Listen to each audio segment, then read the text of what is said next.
We produce water from a massive, untapped reservoir, the air around us. Fully off-grid, without adding energy, and affordable. My name is Laurens Boot. I'm CEO of Sponsh. Water is the source of life. Without water, everything stops. But as we all know, water is getting scarcer and scarcer every year. In fact, the United Nations expect that within 30 years, half the world's population will have water stress. Those who get hit hardest, rural areas, smallholder farmers. And no water also means no food. So how are we going to feed all those billions of people? As with many things, nature has an answer. Here you see this little bug up on the left. And nature has learned over the last millions of years how to collect water from air. So we thought, why don't we do that? So by looking at these plants and animals, we developed a temperature-sensitive textile that collects water from the air using the daily cycles of day and night. You're thinking, how does that work? Well, basically, it is a textile with a coating on it that looks like, under the microscope, nano level, mini hairs that stand out like that when it's cold. And these connect with H2O molecules from the air around it. And the fibers, if you look under a microscope, literally swell up 4 times in size, full of water. Then, as the temperatures rise, the fibers contract and they release all the water again, providing off-grid, decentralized, zero energy and affordable water.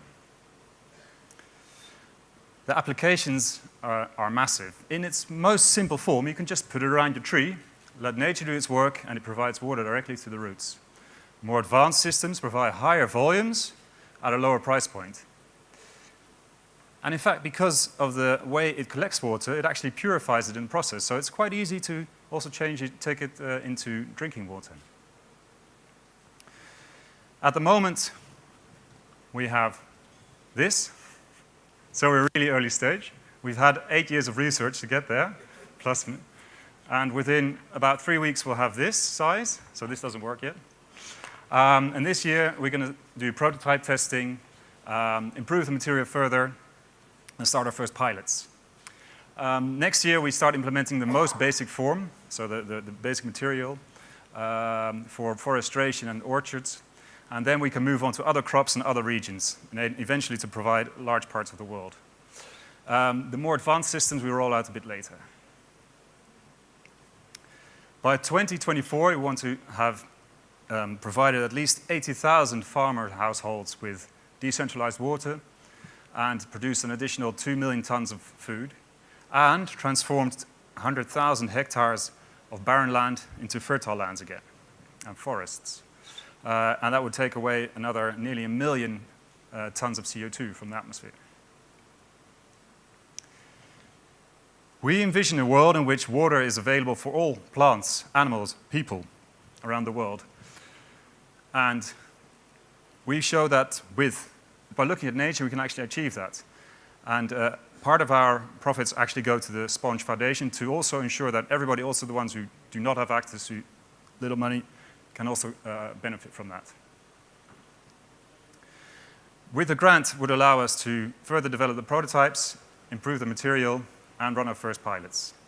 We believe we can make a massive impact with a very elegant and simple yet high-tech solution.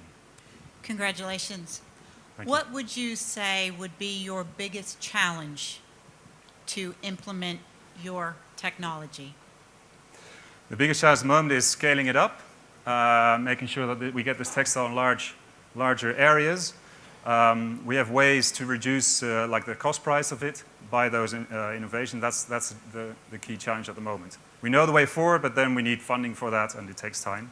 We actually did quite a lot of market research in the past half year, and the traction is really large. We get actually requests from the whole world, from Africa, from South America. So there appears to be a good demand for that. Does that answer the question sufficiently? Hi, Laurens. Thank you. You're almost there with the product, but how do you plan to get from what you have there to actually reach the smallholder farmers? What would be your distribution channels and strategy? To reach the smallholder farmers, you said? Yes, to Yeah. access the market. Yeah, exactly. So when I joined forces with the professor who invented this, she had made 1 square centimeter of this material, but in a very complicated way. Over the past year, we managed to make it much simpler and get this. And now we're going to do it make it even cheaper. Then it's actually, we can work with a textile manufacturer when we have the full recipe done. And then you can just make it on rolls with continuous production. And you can also, for example, license it out to other people around the world who can then make it. And then it's, we want to go via agricultural distributors or run projects via the Sponsh Foundation, for example, to actually implement it. Does that sufficiently answer the question? Okay. Oh, yeah. Well, have you done any prototype testing just to see the cost-wise how it is cost-effective for the farmers on a larger scale? We don't yet have the material in a large enough size that we can test it out in real-life conditions, because this is a bit too small still. And this, obviously, because it came from the lab, is not price competitive. And that's why we're really looking forward to these sizes, because that's something we could already put on that. Is this back? Yeah.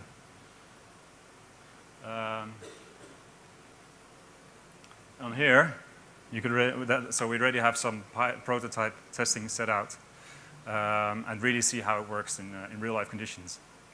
Because you never know, maybe there'll be bugs that really like it, or I don't know. There's always something that happens that you don't know. This is potentially a very powerful idea. What do you want to do with it? Do you want to make money, or do you want to change the world, or both? The short answer is both. I don't want to become, like a multi-billionaire and drive a Lamborghini. I don't have that ambition. I do want to earn money and pay for my family, and that we can have a good life. And I want to make impact. I'm actually an oil man gone green. After 12 years living around the whole world and making quite good money, I quit. My father thought I was completely crazy. He said, "Why are you doing this? You have the best pension in the world." And I said, "No, I just want to dedicate my life to clean tech." But I do believe also in the commercial part of it. So I think that if something is commercially sound, so then I think it's also very scalable. So I'd like the balance. That's a great answer. Again, congratulations, great project. So the question that I have is around the amount of material needed for, say, example, the small tree behind you. Yeah, so for like the small tree would be like half a square meter or 1 square meter for the small tree.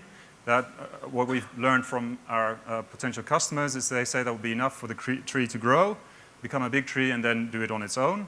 For larger trees, you obviously need a bit more, and then maybe these systems will be better because they need quite a lot of water.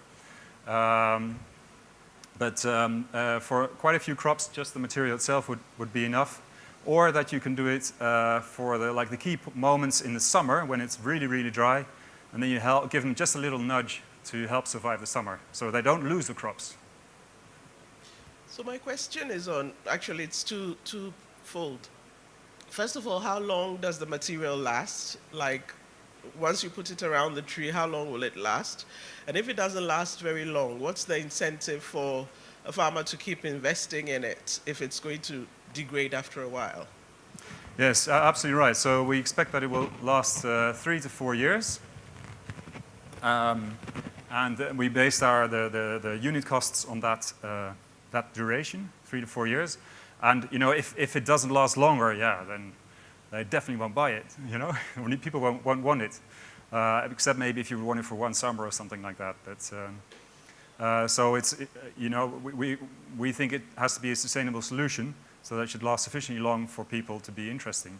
Actually, if you implement it now, it's already cheaper than normal irrigation, which obviously lasts longer, although you have to do a lot of maintenance. But you don't have any OPEX like electricity or pumps breaking down or things like that.